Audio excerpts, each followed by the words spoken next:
Muli po isang magandang umaga po sa ating lahat.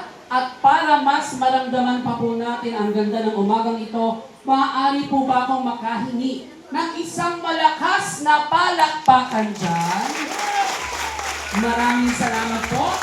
Kasama po natin para sa ating groundbreaking ceremony, Francisco Isko Moreno Domagoso, Vice Mayor Angela Lei Chi Atienza, ang mga masisipag nating konsehal mula po sa District 6, Councilor Lou Veloso, Councilor Elmer Joel Parr, Councilor Voltaire Caloy Castañeda.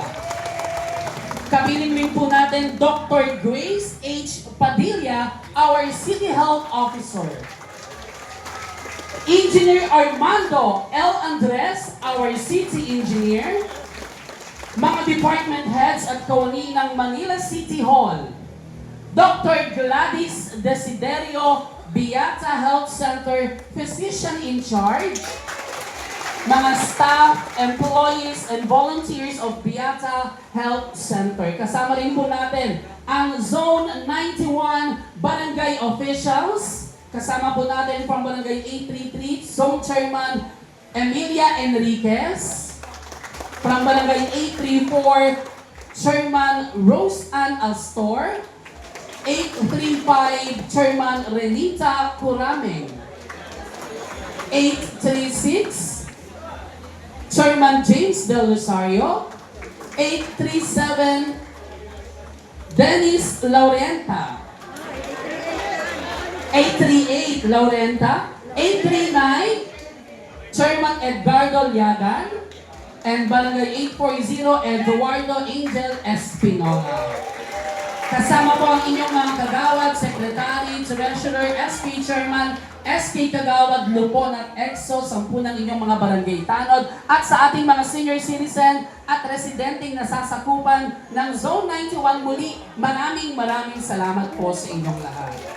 At sa ating pong pagpapatuloy for her welcome remarks, ibibigay ko po sa inyo our City Health Officer. Palakpakan po natin Dr. Grace H. Padilla.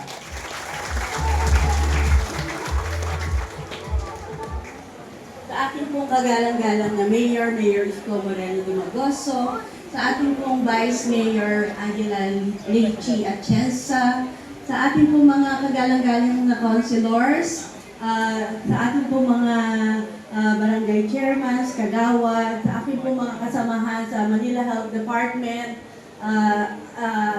Dr. Ed Santos, ang District Health Officer po ng District 6, si Dr. Restituto Aguilar, ang aking pong masipag na physician in charge, Dr. Desidorio, ang aking pong mga supportive na department head, si Engineer Andres at saka Kaderis, sa inyo pong lahat na taga dito sa Beata. Ako po ay isang Pandakenya din po. Ako ay na pinanganak sa Balagtas. At magandang umaga po sa inyong lahat. Ngayon po ay bumalik kami ni Mayor Isko para tuparin ang isang pangarap at isa pong pag-asa sa ating health center. Ilang buwan po ang lumipas, dumating po kami dito para kayo po ay pakinggan at hingin po kung ano po ang mga kailangan nyo dito sa isang munting bahay natin dito sa Beata. Sinabi niyo po sa amin na dati po ang pangalan nito ay Bagong Lipunan Health Center. Kami po ni Mayor Isko ay nagtanong kung ano ba talaga ang gusto niyo maging pangalan ng ating health center. So sumagot po sila na maging Beata Health Center. So sa local health board po natin ay pinasad po natin ang pangalan na Beata Health Center dito po sa inyong bagong health center. So palakpakan po natin humubuon ang local health board kasama po si ating Vice Mayor Sheila Atienza.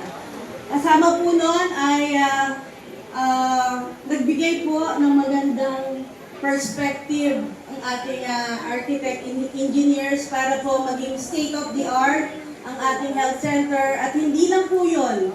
Kailangan po ay episyente at epektibo at mababait ang pipiliin nating mga kasamahan dito sa ating health center.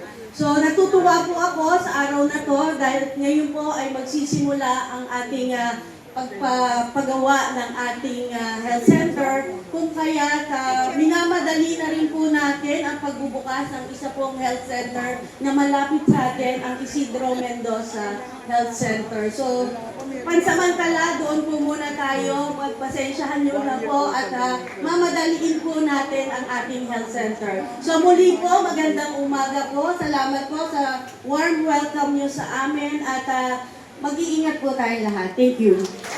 Maraming salamat po, Dr. Grace Padilla. At sa pagkakataong ito ay ibibigay ko na po sa inyo para sa kanyang mga mensahe at upang ipakilala ang ating pangunahing tagapagsalita, ang ating butihing Vice Alcalde. Palakpakan po natin, kagalang-galang Angela Lay Chic Atienza.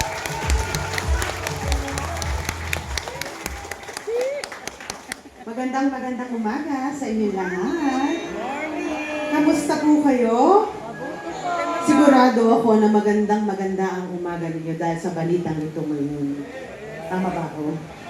Pero bago ang lahat, gusto ko muna bumati sa ating napakagaling na alkalde na si Yormes Morel Magoso. Palakpakan niyo naman siya dahil wala ito kung wala siya. Si Dr. Gladys Desiderio, maraming salamat po sa lahat. Ang ating hindi natutulog na MHD Director, pero hindi naman mukha, si Dr. Radilla, si Engineer Andres, ang ating mga magagaling na mga chairman na nandito na talaga namang nakita ko masipag kayo. Palakpakan natin sila. Ang mga konsehal na hindi rin natutulog, actually sa totoo lang po, lahat kami under your best choice, hindi rin natutulog. Pero kaya palakpakan po natin ang ating mga konsehal na nandito sa harapan. Ang ating mga medical frontliners, ang aming mga lolo at lola, ang mga kabataan na nandito at ang lahat ng mga nandito ngayon. Alam nyo, sa totoo lang, naalala ko nung kami nangangampanya. Alam nyo ba 1 year na tayo? Anniversary na pala natin. Nag 1 year tayo nung May.